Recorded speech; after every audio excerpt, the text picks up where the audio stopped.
All right, good afternoon, everybody. We'll just get started. I'm sure people will continue to trickle in over the next few minutes. Welcome to our first MPO Transit Working Group coffee chat in quite a while. I apologize for being quiet over the summer. We've been a little bit distracted by a bunch of other work, but I'm glad we're getting back into the swing of things.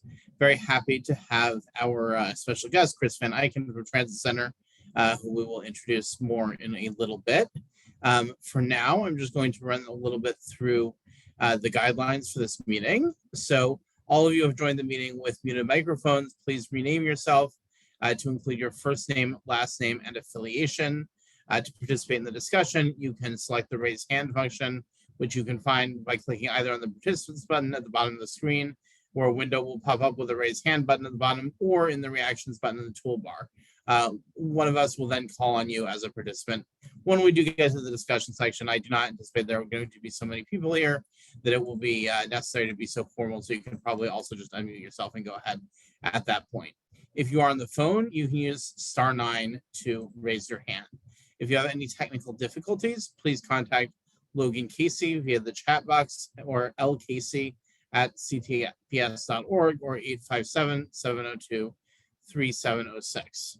I also just want to note that we are recording this meeting for public purposes. Please let me know if you have any objections to that. You should have also seen it pop up when you signed on. Logan, can we go to the next slide, please? So this meeting is accessible to people with disabilities.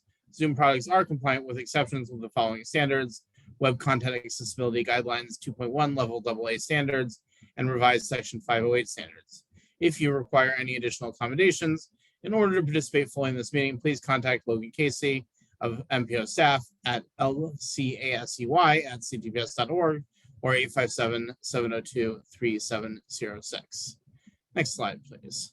All right, so we'll just do a quick round of introductions. We don't have so many people here that it'll take very long. And I am just going to start out. You can give your name, your affiliation, and your pronouns, any other biographical details that you would love to provide to the group. So my name is Sandy Johnson. I'm a senior transportation planner with the Central Transportation Planning staff, which is the staff of the Boston Region MPO, he, him. I am the manager and facilitator for the MPO's Transit Working Group. And I'm just going to go around and call on folks based on how they appear on my screen. Chris, would you like to go since you're our special guest? Sure, thanks, Sandy. My name is Chris Van Eiken. I am a program manager at Transit Center. We are a nationally focused foundation that funds transit research and advocacy, and my pronouns are he, him. All right, thanks, Chris, and welcome. Logan, would you like to introduce yourself? Yeah, hey there. My name's Logan Casey, and I'm the administrative coordinator for the MPO staff. And if you do have any technical issues, feel free to chat me. All right, thank you, Logan. Emily, would you like to introduce yourself? Hi, yes, Emily Van Oosteen. I'm the Director of Fixed Route and Marketing at the MWRTA in Framingham. Thank you, Emily, and welcome. Rob Guptill. Good afternoon, everyone. My name is Robert Guptill. I'm the Director of Service Planning at the MBTA, and I go by he, him. Thank you. Thanks, Rob. All right, Shona. Hi, good afternoon, everyone. I'm Shona Norman from the Cape Ann Transportation Authority. I'm the Assistant Administrator, and she, her. Thank you. Jack. Hi there, I'm Jack Narin. I am a transit analyst with the MassDOT Rail and Transit Division. Thank you. Welcome. All right, Tyler.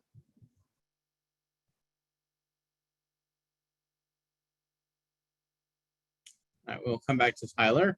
Heather. Hi, my name's Heather Hoffman.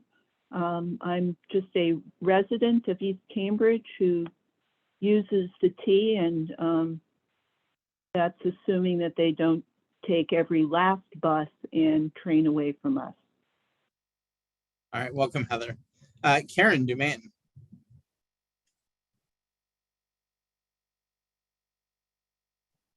Hi, everyone. I'm Karen Dumaine with the Neponset Valley Transportation Management Association and the Crosstown Connect Transit TMA as well. And we're both suburban TMAs. Thank you. Good to see you, Karen. Nice to see you. And I see Tyler introduced himself in the chat. is having some issues unmuting. And Tyler, you can contact Logan about that if you are having issues unmuting. Lisa. Hi, everyone. I'm Lisa Weber, and I am the Transportation Compliance and Quality Assurance Coordinator at the Human Service Transportation Office. Welcome, Lisa. And I believe it is also your birthday, if I'm not mistaken. It is my birthday. All right. Happy birthday. Thank you. All right. Jeff. Hi, good afternoon. I'm Jeff Bennett. I'm the manager of shuttle services here at 128 Business Council. We're the TMA out in the 128 West region. All right. Welcome, Jeff. All right. I apologize if I'm mispronouncing this, but Gildardo. Yep, you can call me Gil Alzi, Director of Staffing at the MBTA, he, him. Welcome. Lauren. Hi, everyone. I'm Lauren. I am the program coordinator for ITDP US, and I use the she, her pronouns. All right. Welcome, Lauren. And Christine.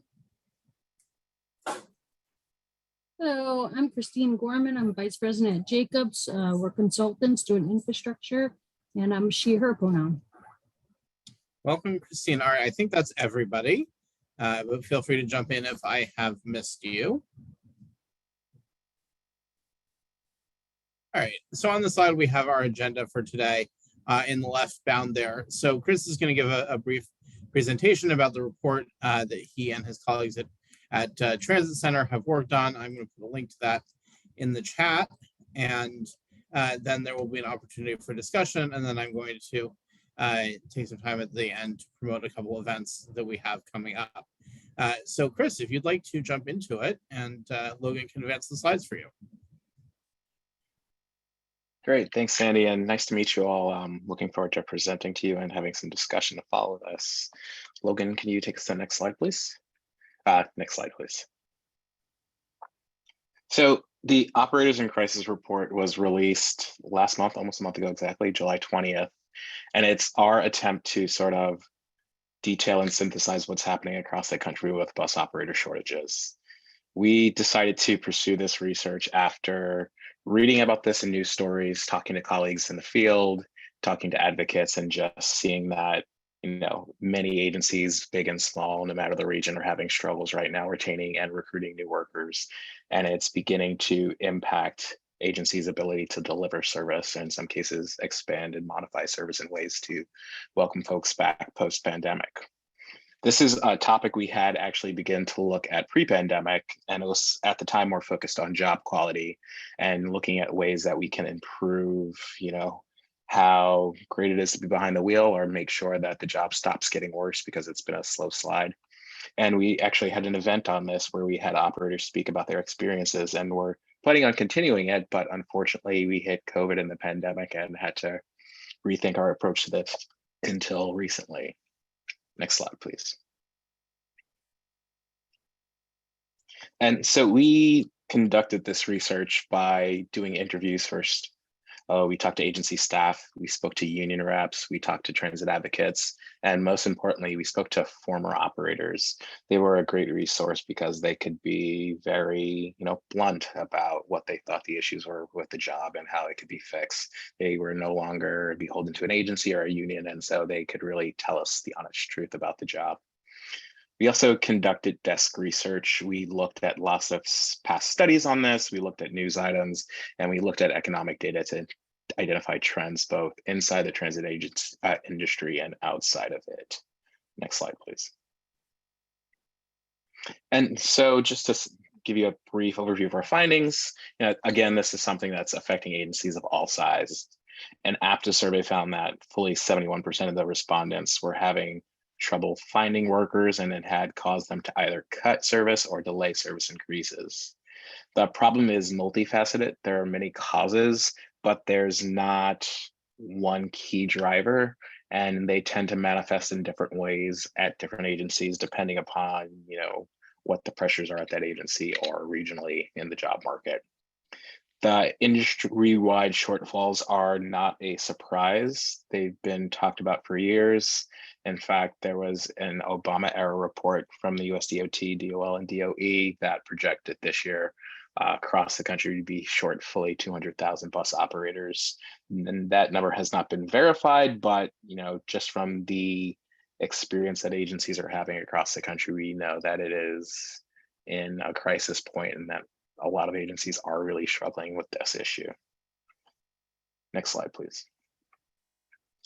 A big reason why we're seeing this at this moment is due to the silver tsunami, so to speak. This is hitting employers of all types. It's really strong in government employment, where a large number of baby boomers are starting to retire and there just aren't enough workers to replace them. The reason transit is feeling this so much is because the transit workforce is on average older than the average American worker. I think the average bus driver is somewhere in their early 50s, which is older than the average American worker by a good degree. And so we have a large number of our operators that are either retiring or eligible to retire in the next few years. And at the same time, agencies are really struggling to replace those people. It's not just that it's a big number, it's also that the pitch that's given to younger workers, even those that start the job, is just not as strong as it used to be. Next slide, please. And part of the reasons for that is, again, job quality is declining across a range of things. Pay isn't what it used to be. Healthcare isn't as generous as it once was. Pensions don't pay out the way they used to. We also see that there is a large number of assaults happening across our systems. It's increased, I believe, fourfold since 2009, and it's really making people question why they want to be a bus operator. This is also exacerbated by the fact that the way we schedule bus service and the way we schedule shifts is really hard for operators, especially younger operators or operators with young families or elder care responsibilities. It makes work-life balance really hard to attain. And solving this is very difficult. I understand we have union contracts that mandate seniority determines what shift you get. And we also have to make sure that we schedule service at the hours we've promised our customers. But the burden right now is falling on our newer workers who are less well equipped to dealing with a hard shift on a hard route when they have to take care of their kid. And it's really gotten to a point where these people are considering other employment rather than just sucking it up and staying on the way they were basically told to in the past. All of this combined with just the issues of lack of dignity of the position. There aren't enough restrooms along routes. Oftentimes operators don't have enough time to even use them when they are there. Break rooms are often in bad shape, sometimes even in just straight disrepair. There's the divide between management and bus operators where bus operators feel disrespected. It no longer is a job that has upward mobility into the ranks of white collar work. And it's just a sort of a perfect storm right now that makes this position just a lot less attractive to younger workers and is leading to it being a position that's no longer strongly considered, even though it was once a reliable ladder into the middle class.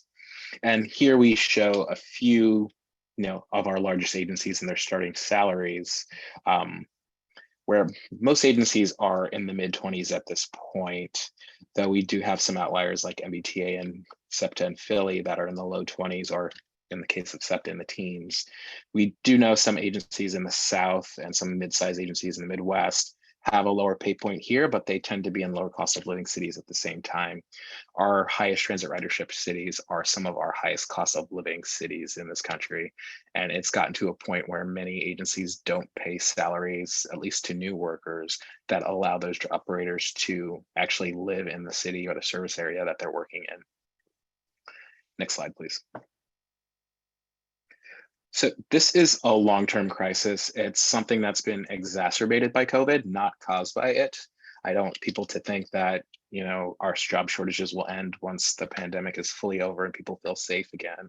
It's going to persist unless we directly address the concerns of operators. The shortages themselves at this point are fueling further shortages, so to speak. It's a sort of vicious cycle where agencies that don't have enough operators are burning out the ones that they stay on because they're asking them to do too many mandated OT shifts, too many swing shifts, too many other, special labor, special scheduling to make up the gap from lost operators. And it's just really wearing out those that stay. They're unfortunately getting punished for being loyal employees rather than being treated better because of that. The shortages couldn't have happened at a worse time. Right now, agencies are really struggling to welcome back ridership post-pandemic. And if agencies can't respond with providing full service schedules or modifying their schedule to better meet the current needs because they don't have enough workers, it's really going to challenge agencies' ability to win back the trust of the public and win back riders in the long term. Next slide, please. And so some of the recommendations we've made to agencies, and we've been going through a series of calls with different agencies, talking to planning staff and HR staff to hear from them what they thought of the report, but also how they think these recommendations can actually be implemented. Some of the things that we've recommended are rebuilding the workforce by getting new recruits in the door and hoping agencies make a more compelling pitch to new hires. We find that agencies still use the same wording in their advertisements for jobs that they've used since the 90s in many cases. And they're built to appeal to like a boomer sensibility, for lack of a better term. And they're not speaking to the younger generation's desire for a job and a career. Also, a lot of agencies still just post on government websites and in their own website. They're not reaching out on LinkedIn or in other social media or even online job sites to find new recruits. Hiring processes need to be improved. Response rates can be really poor to applications. Sometimes applicants don't hear back at all. Even when you do hear back, it often takes a long time to be onboarded. You can be told that you're qualified for a job and that they want to see you, but it can often be 3 or 4 months before you begin your training or even, head to the next phase of that application process. And in the meantime, a lot of those workers decide to go elsewhere. If you really need a job, you don't have time to wait. Competitive compensation, especially starting salaries and the amount of time it takes to get up to the top pay tier need to be improved. We need to pay people better at the beginning of their career, and we need to make sure that they're on the fast track to that median wage and that highest pay tier a lot quicker than they currently are. This is something that agencies have gotten worse with over the years, especially the last 10 years since the Great Recession, as agencies try to find cost savings and they can't do it on current workers because of union terms, but it's easy to pass that on to the new workers and make sure they're, getting their money back there, which has really hurt the ability to recruit. Improving employee facilities is a huge item. A lot of former operators talk about the fact that, they have poor restroom access and they don't have good facilities during their break time. And it makes them feel unvalued and like they aren't cared about by their agency, and it causes them to really look elsewhere for employment because they think they can find better treatment elsewhere. This is especially true because of how sedentary the job is. It's one, very physical because you're, constantly turning on a huge wheel and worried about street interactions when you're in the cab, but you're also just sitting all day, and operators have higher rates of diabetes and hypertension because of this, and they need much more attention to their healthcare needs because of this, and they need those ping pong tables and weight room facilities and depots that they can really take advantage of to get physical activity in between their runs. Next slide, please. There's also a need for more mental health and professional development support, especially when an operator is feeling like they're being harassed when they're on their route or even assaulted in some cases. Operators really need to know that the agency has their back and will provide them with either mentorship from another operator or a stipend or subsidized care, mental health care that they need to make sure that they're feeling secure and comfortable when they're behind the wheel, and like they're not going to face another traumatic experience and be afraid to get back on the road.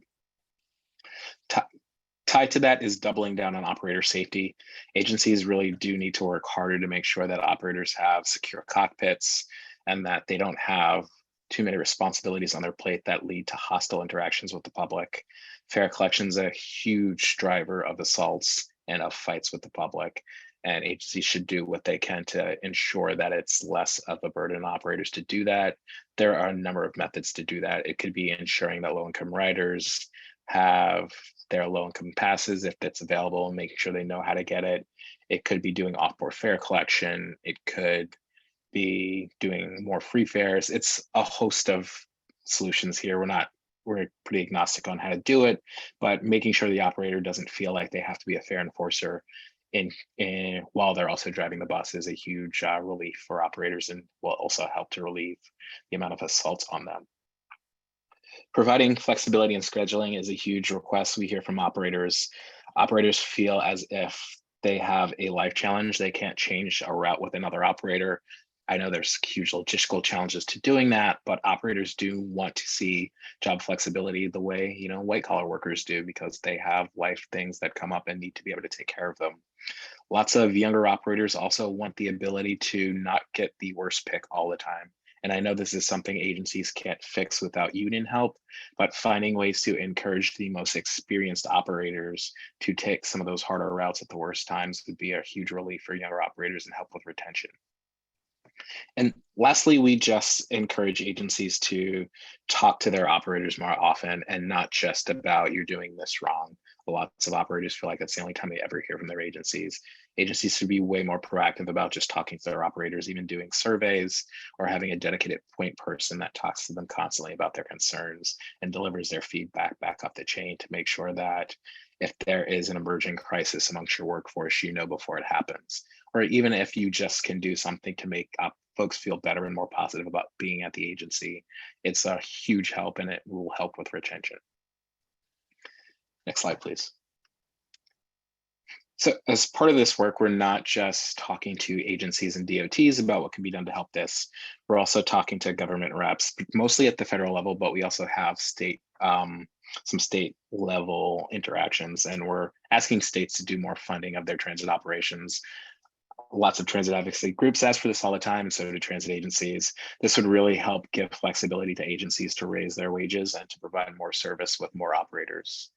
Expediting the processing of CDLs would be a huge help.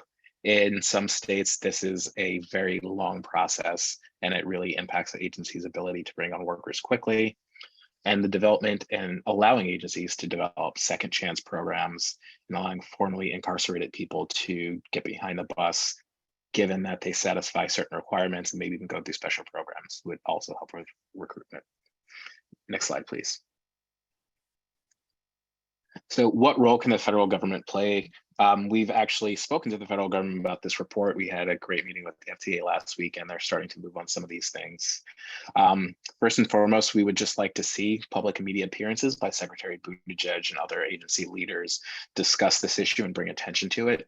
They've done this for trucking, which is also a CDL position, and it's helped with their recruitment. We think just having some acknowledgement for the federal government that this is a crisis would help agencies and allow them to move on this a little more aggressively. We'd like them to form an interagency task force, so have DOT, DOL, and DOE talk about long-term solutions to the problem and really start forming programs at the federal level to help build out our transit workforce. We also want them to issue better guidance to agencies so they know what resources are available, elevate driver safety as a national issue, revise guidance around drug testing. This one is something that might be relevant for Massachusetts, but current drug testing regimes for CDLs capture marijuana use, I think, within a month of past use. And so this can really punish an operator that's legally using something and driving safely otherwise. When they went to their cousin's party, they might have had a hit a few days before, and they show up to work sober on Tuesday, and they get in trouble for that. So we want drug testing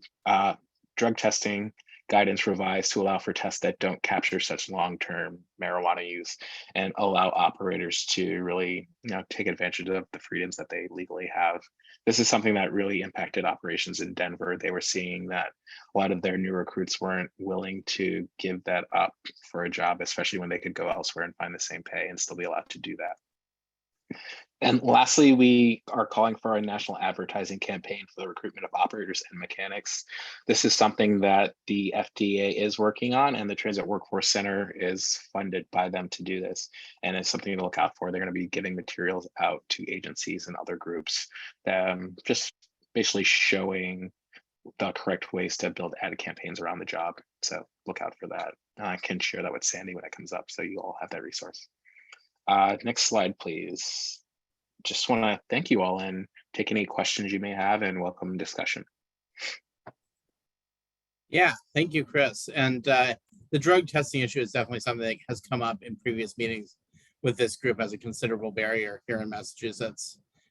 So very glad to hear that happening. Logan, if we could just go to the next slide. So I did put together some discussion questions here to help frame the discussion. We do not need to be beholden to these. I also know that a number of you submitted questions when you registered, and I also have those listed here, so we will hopefully get to all of them. But first, I would like to just turn it over to you to ask any questions that you might have. Again, you can raise your hand using the participants button, or you can just unmute yourself.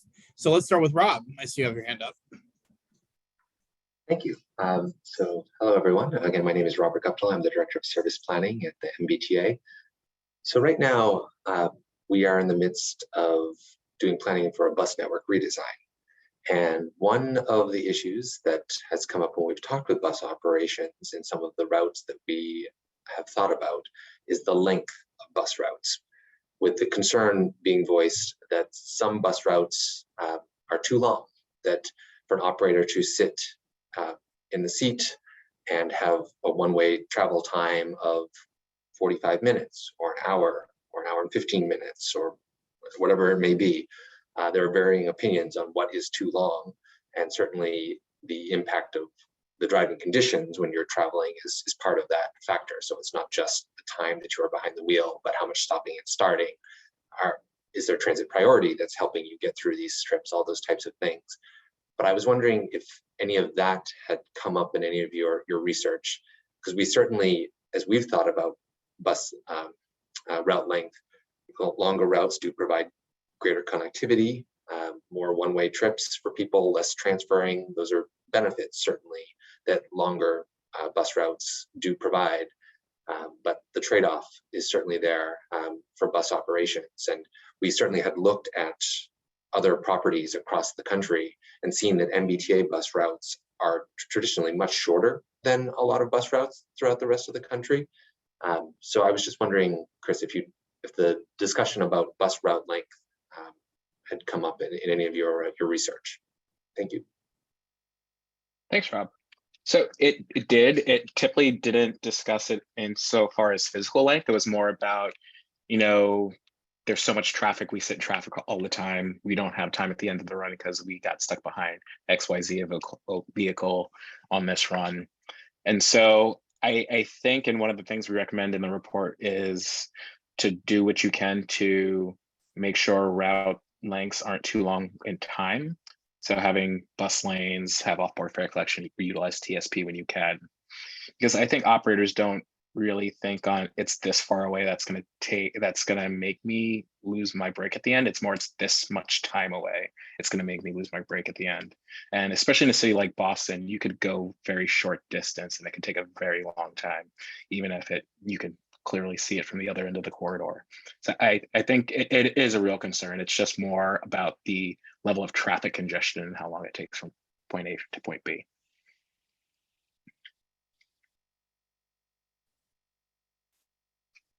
So I think the first couple of questions we have on the slide here are kind of a couplet.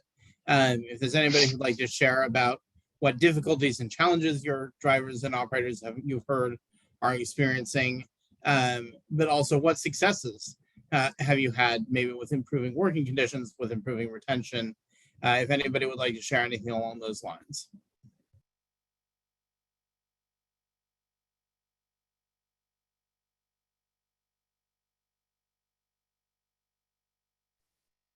In particular? All right. So does anybody have any reactions to the recommendations that Chris shared from the Transit Center? I actually have a question and maybe Rob can answer it. So I know MBTA was doing an experiment with conditional offers for CDL holders. I'm curious if you're still doing that and if you've seen a level of success from that in recruiting. Oh, it's a good question. I actually don't know the answer to that, I'm afraid. So I'd certainly be happy to do some research on it and get back to you, Chris, if you'd like. Yeah, maybe I'll follow up with you outside of the call too. Okay. While I have the floor, though, I guess I could say that in terms of the question number one of what difficulties and challenges your drivers and operators are experiencing, Chris had mentioned during his presentation the scheduling aspect about how operators are, their shifts are, they can have these very long shifts during the day, and it's one of the things that we have kind of come into as an issue recently, where we've promoted a number of bus operators from part-time to full-time, and with the thinking being that there's a lot more benefit to full-time with benefits and everything that you get. And in terms of the schedule that you get, part-time operators aren't shifted, or part-time operators are generally shifted around much more, where full-time operators have much more stability in terms of their schedules. However, what we're finding, and what a lot of operators are complaining about actually, is that with so few part-time operators, we're having a really difficult time covering the peaks. And by peaks, I mean the AM peak and the PM peak travel times, because those peaks are about 10 and a half hours away from each other. And that's too much time, obviously, for one person to drive, on an 8-hour shift or something like that.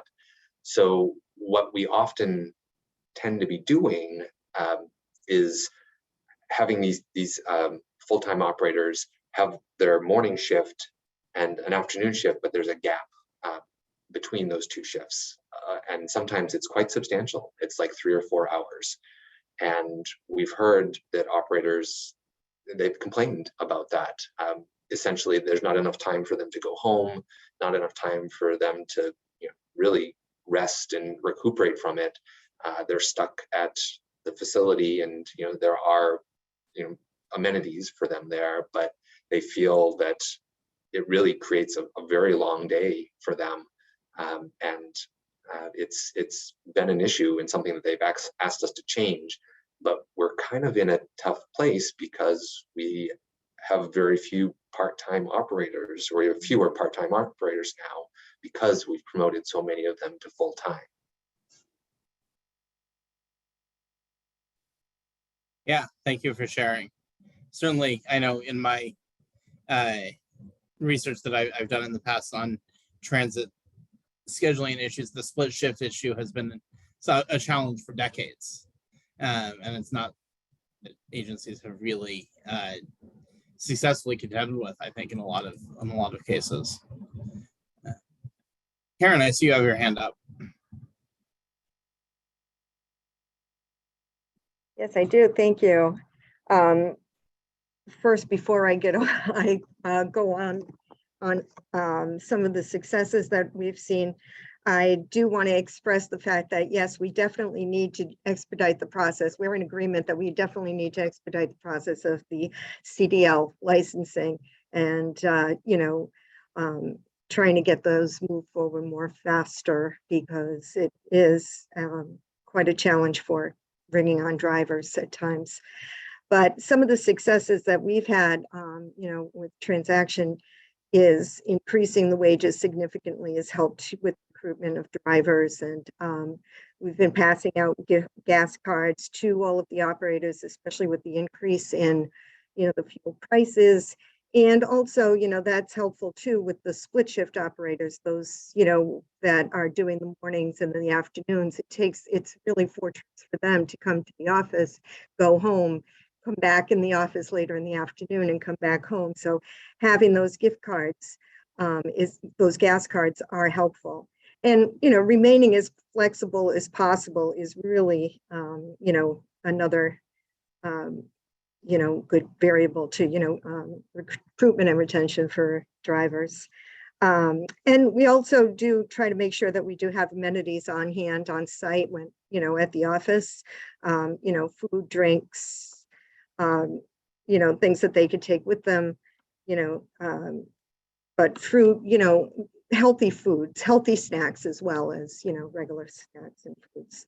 So that's, and we do try to, approve the time off as quickly as we can, as well as, even if it is on the short notice, we do try to make sure we have backups in hand.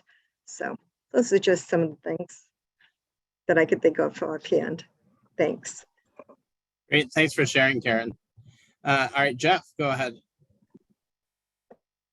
Yeah, that was timely to build a little off of what Karen said, since for our operations, we contract with Transactions Shuttle Division. So we've been building on a lot of what they're doing on, on their end as the direct employer. But, one of the things we've spent a lot of time doing in terms of schedule and operations planning coming out of COVID is we've really looked to see where we can alter how we schedule our operators and our vehicles within the really strict limits. We are purely a commuter agency, so all of our operator shifts are split shifts, and it's always it's never been popular, but we're stuck with that model right now. We don't have the funding to do off-peak and midday service to get away from that. So we have tried to follow very closely when it comes, especially feedback from operators paired with our ridership data, to make sure that, if there's things that we can do, like if we can trim some of the later evening schedules so that people can the operators can at least get home a little bit earlier. A pattern we've seen post-COVID is that the commutes tend to be running a little bit earlier, both morning and evening for our commuters. And so, we wanted to be responsive to feedback that, I'm spending the last hour of my shift driving a shuttle around with nobody on it. Why do I need to be out here? Within some limits. It's not a huge change, but we're trying to get people out a little bit earlier. But then also, when we were at the height of pandemic response and we had to factor in more operator break time and relief time because of things like, they needed to keep masks on, so they couldn't get a drink of water or coffee or something while they're operating. We built additional layover and, just recovery time in between trips, and we've kept that in. On average, most of our round trip cycles for a route are around about an hour, and we're usually giving operators about, an extra 8 to 10 minutes on top of deadheads and cushions just as extra time, and we've committed to keeping that in there because it just, it's a small thing that we can do to help keep their experience a little more sane out there, and both gives them a little bit more time to stretch their legs, get some refreshment, but also like to help give them a little more relief from the impacts of traffic congestion and just the nature of traffic and the road rage. That was one of the things that operators gave feedback on, is that that the aggressiveness of the driving environment. Our operators spend a lot of time on highways, urban and suburban highways, and that's also been taking a toll. Our passengers are mostly pretty good natured, but the drivers that they're having to share the road with have really taken a toll on them while they're behind the wheel. Absolutely. Thank you for sharing all of that, Jeff. Yeah, I think the aggressive behavior on the roadways is something you hear about more. Certainly I've been hearing about from people who are, biking or walking or driving in their personal capacity, but the stress it's taking out on bus drivers and truckers and folks who drive for a living must be really substantial. Clearly there's been a rise in that kind of behavior. So does anybody have anything you'd like to share about kind of any reactions you had to some of the recommendations from the report that Chris was sharing, especially anything that's oriented toward transit agencies, anything how that meshes with your experience?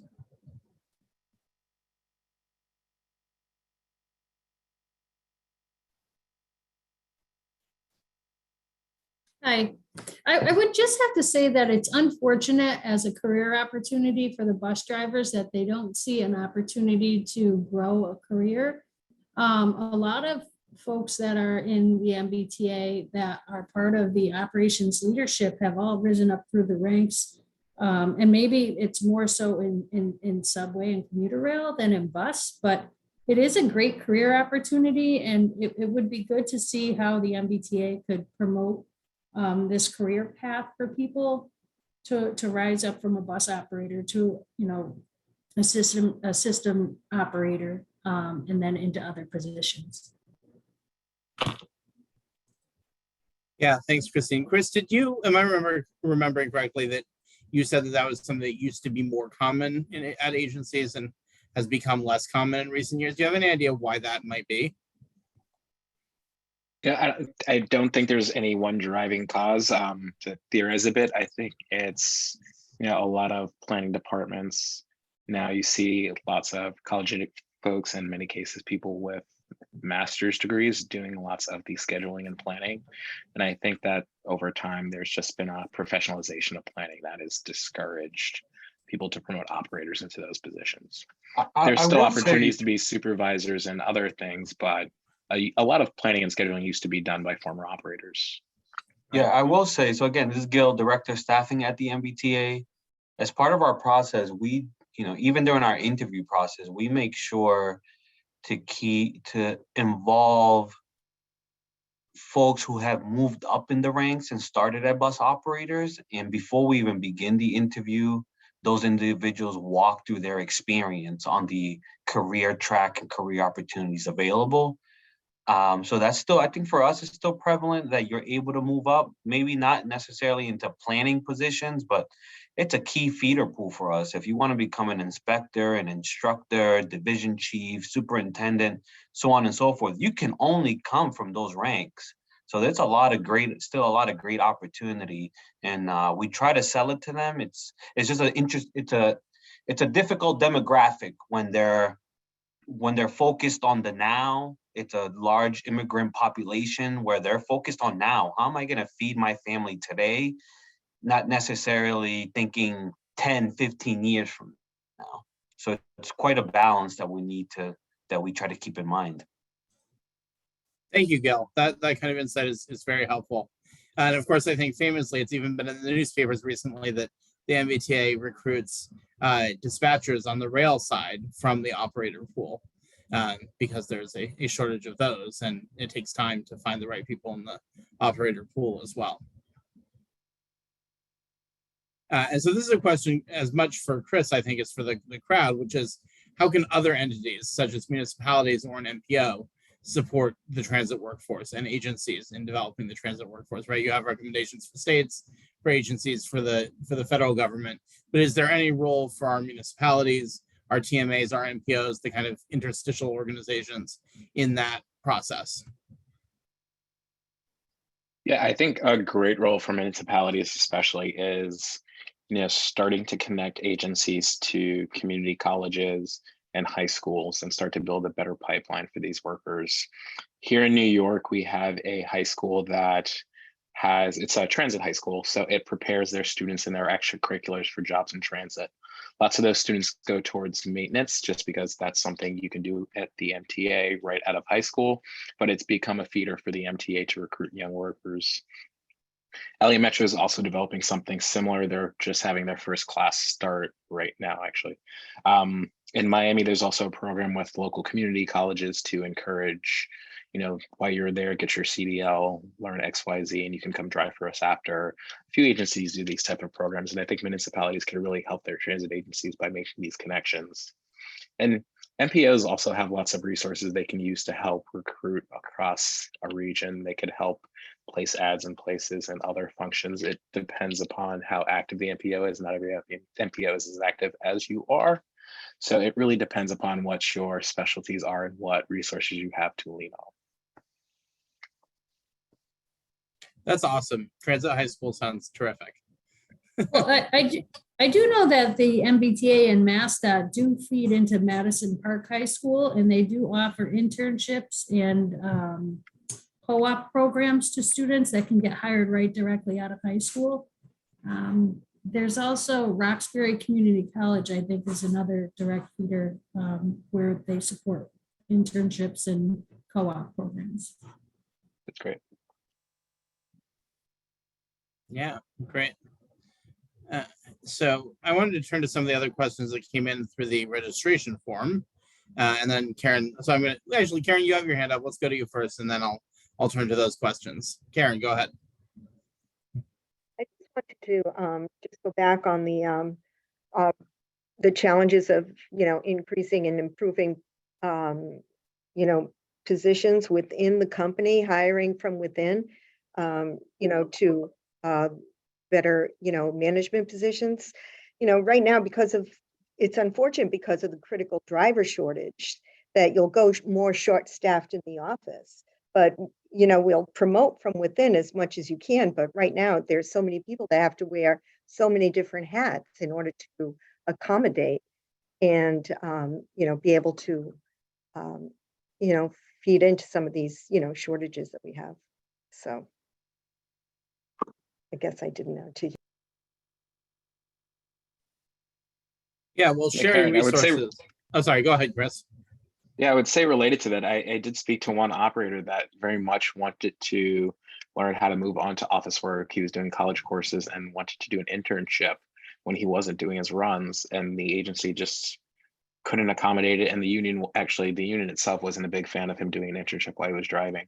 He just wasn't able to take that opportunity that he really wanted and was available for him. That is unfortunate. Yeah. So Karen, you were touching on sharing resources between kind of the offices and the driving workforce, but we had a question at a larger scale about coordination between different operators, specifically here in Massachusetts between the MBTA, which is our biggest operator, and our regional transit authorities, who are well represented here today, and some of our smaller operators. So is there a way to share resources in a crisis? And I don't know, Chris, if you've heard any examples about that. I know right now the MBTA has turned to kind of private providers to help shuttle the Orange Line while that subway is shut down. But I don't know if you've heard anything about examples of that kind of cooperation between operators around the country. I have not, and I think that would be interesting to look into. I do know this is something traditionally US agencies are not good at, coordinating cross-agency, though there are examples in like Germany, for example, you have lots of cross-agency coordination. It's not necessarily tied to operator shortages, but you see a lot more regional bodies that control scheduling and planning for an entire city or region where there may be multiple operators. And this overarching authority will say, okay, you have XYZ resource, they have ABC. And for this month, this is our need. So this is how we're going to run the schedule with both your resources to make sure it works for you both. I really don't think we have any types of coordination like that in the US, at least not that I'm aware of. Yeah, thank you. Yeah, I mean, I'd certainly be interested in hearing more about overseas examples, but there's a long way to go and some big differences there.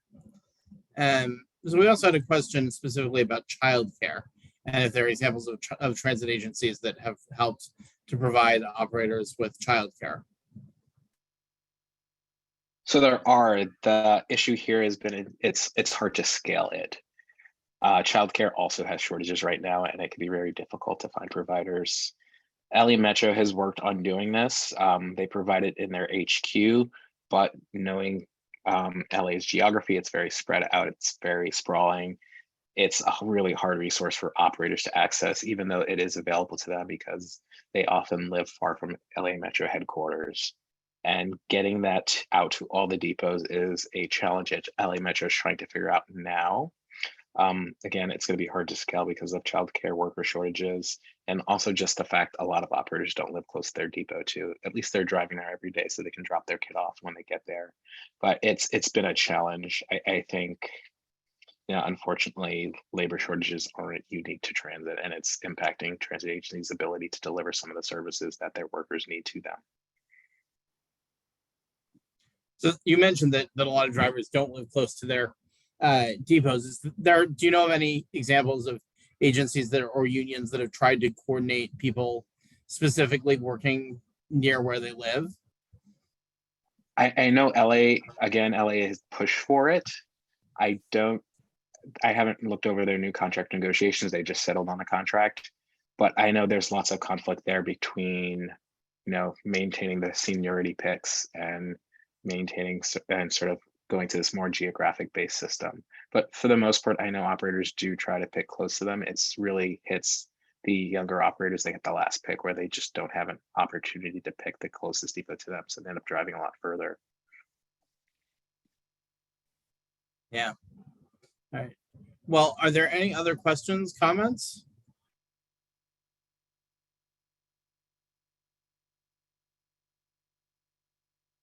All right. Well, Chris, I think as you mentioned, you'd be open to talking to folks offline as well. But this has been a really informative conversation. I've learned a lot.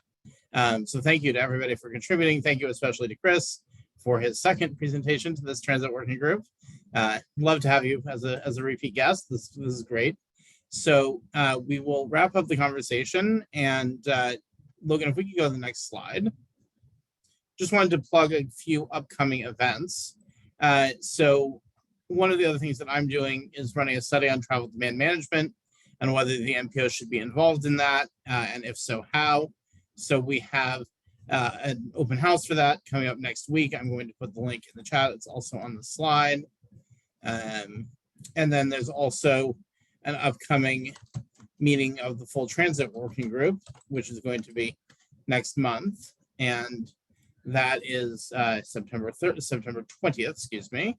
And I'm going to put the link to that in the chat as well. So hope to see you turn out for those. We'll also probably be announcing more coffee chats coming up soon, though likely nothing until October because we're all busy with wrapping up the federal fiscal year calendar the MPO operates on. So I'm happy to take any final questions, comments, but if not, we can say thank you again to Chris and to everybody for coming out tonight, and have a good night. Right. And again, the recording of this meeting will be on the MPO YouTube channel. I'll send it out to everybody who registered. Take care, folks.